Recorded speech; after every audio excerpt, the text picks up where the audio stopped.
নমস্কাৰ বন্ধুসকল, welcome to my YouTube channel Assam career job. আজি পুনৰ আপোনালোকৰ বাবে বহুত ভাল খবৰ আহিছে। মহিলা উন্নয়ন বিভাগৰ ফালৰ পৰা নতুনকৈ ভেকেঞ্চি মুকলি কৰিছে। গ্ৰেড 3 আৰু গ্ৰেড 4 লেভেলৰ ভেকেঞ্চি হয়।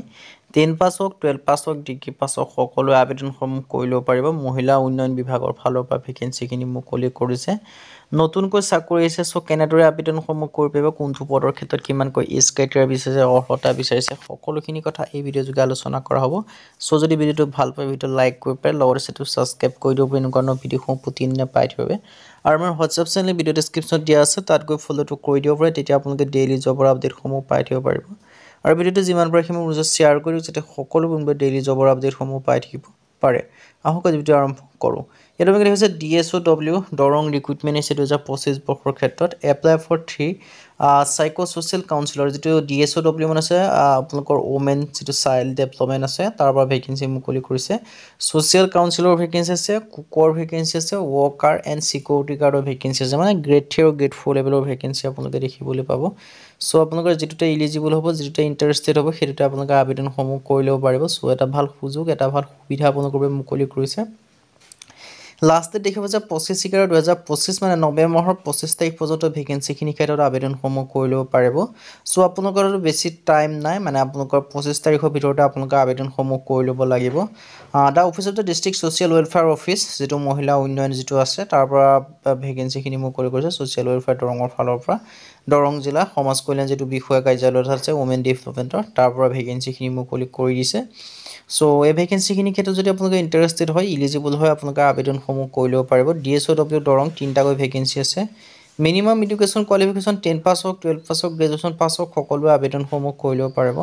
জব টাইপ আছে আছাম গভৰ্ণমেণ্টৰ জব হয়। এপ্লাই মোড আপোনালোকে অফলাইন যোগে কৰিব লাগিব, অনলাইন যোগে কৰিব নোৱাৰে। চ' অফলাইন যোগে আবেদন কেনেদৰে কৰিব পাৰিব, সেইখিনি কথা মই আপোনালোকক জনাই আছোঁ। চ' ভিডিঅ'টো শেষলৈকে চাই থাকিব। যিটো আপোনালোকৰ প্ৰথম যিটো ভেকেঞ্চি আছে, ইয়াৰ ক্ষেত্ৰত ফিমেল কেণ্ডিডেটে আবেদনসমূহ কৰি ল'ব পাৰিব। চ' মাল্টিটাস্ক পাৰপ'জ ৱৰ্কাৰ বা কুকৰ ক্ষেত্ৰত আপোনালোকে সকলোৱে আবেদনসমূহ কৰি ল'ব পাৰিব। যদি আপোনালোকে ইণ্টাৰেষ্টেড হয়, যদি আপোনালোকে ইলিজিবল হয়, আপোনালোকে আবেদনসমূহ কৰি ল'ব পাৰিব। ইয়াৰ ক্ষেত্ৰত আপোনালোকে এটাকৈ ভেকেঞ্চি দেখিবলৈ পাব। চ' ইয়াৰ যিটো এজ ক্ৰাইটেৰিয়া বিচাৰিছে বা কোৱালিফিকেশ্যন বিচাৰিছে, মই এইটো আপোনালোকক জনাই দিব বিচাৰিছোঁ। মাল্টিপাৰপ'জ ৱৰ্কাৰ অব্লিক কুক, মানে এইটোৰ ভেকেঞ্চিৰ নেমটো হৈছে মাল্টিপাৰপ'জ ৱৰ্কাৰ বা কুক বুলি কোৱা হয়। ইয়াৰ ক্ষেত্ৰত ভেকেঞ্চি আছে, নাম্বাৰ অফ ভেকেঞ্চি আছে এটা। ইয়াৰ কাৰণে ইলিজিবিলিটি ক্ৰাইটেৰিয়া আছে, ফিমেল কেণ্ডিডেট পাৰিব, HSLC পাছ কৰিব লাগিব আৰু মানে মেট্ৰিক পাছ কৰিব লাগিব, আৰু লগতে আপোনালোকৰ 2 বছৰীয়া এখন এক্সপিৰিয়েঞ্চ চাৰ্টিফিকেট লাগিব। চিকিউৰিটি গাৰ্ড, নাইট গাৰ্ডৰ ক্ষেত্ৰত এটাকৈ ভেকেঞ্চি আছে, আপোনালোকে দেখিবলৈ পাইছে। ইয়াৰ ক্ষেত্ৰত HSLC পাছ কৰিব লাগিব, মিনিমাম 2 years আপোনালোকৰ এক্সপিৰিয়েঞ্চ বিচাৰিছে, আৰু লগতে পাৰামিলিটেৰী পাৰ্চনেল হাইট প্ৰিফাৰ কৰিব বুলি ইয়াত কৈছে। যদি আপোনালোকে হাইলি প্ৰিফাৰ হয়, তেতিয়া আপোনালোকক প্ৰিফাৰ কৰিব, মানে যদি আপোনালোকে অলপ থাকে, তেন্তে আপোনালোকে মিলিটেৰী বা পাৰামিলিটেৰী কেণ্ডিডেট যদি হয়, তেতিয়া আপোনালোকক প্ৰিফাৰ কৰিব বুলি কৈছে। চাকৰি পোৱাত সুবিধা হ'ব। চ' ইণ্টাৰেষ্টেড ইলিজিবল আবেদনসমূহ কৰিব পাৰিব। বয়সৰ সময়সীমা 21 পৰা 40 বছৰৰ ভিতৰত পাৰিব।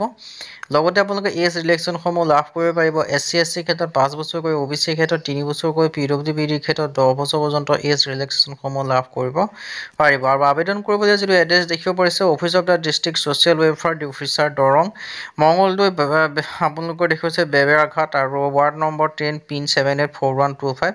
এই যিটো এড্ৰেছ আছে, সেই এড্ৰেছটো আপোনালোকৰ এনভেলপৰ ওপৰত লিখি আপোনালোকৰ যিখন এপ্লিকেশ্যন ফৰ্ম হয়, মই লিংক ডেছক্ৰিপশ্যনতে দিয়া থাকিব, সেই লিংকৰ পৰা ডাউনলোড কৰি এডভাৰটাইজমেণ্ট পঢ়ি চাই এনভেলপৰ ভিতৰত গাঁঠি মেলি, আৰু এই ফৰ্মখনৰ লগত আপোনালোকৰ যিখিনি এডুকেশ্যন চাৰ্টিফিকেট হয় বা অন্য ধৰণৰ চাৰ্টিফিকেট হয়, সকলোখিনি জেৰক্স কৰি মেলি এই এড্ৰেছটো আপোনালোকে চেণ্ড কৰি দিব লাগিব। আপোনালোকৰ 25 তাৰিখৰ আগত আপোনালোকৰ পোষ্ট অফিচ যোগে চেণ্ড কৰিব পাৰে। আৰু বাকী অফিচিয়েল ৱেবছাইট এডভাৰটাইজমেণ্টৰ লিংক ডেছক্ৰিপশ্যনতে আছে, তাৰ পৰা আপোনালোকে ডাউনলোড কৰি ভালদৰে পঢ়ি চাই মেলি আপোনালোকে আবেদনসমূহ কৰি ল'ব পাৰিব।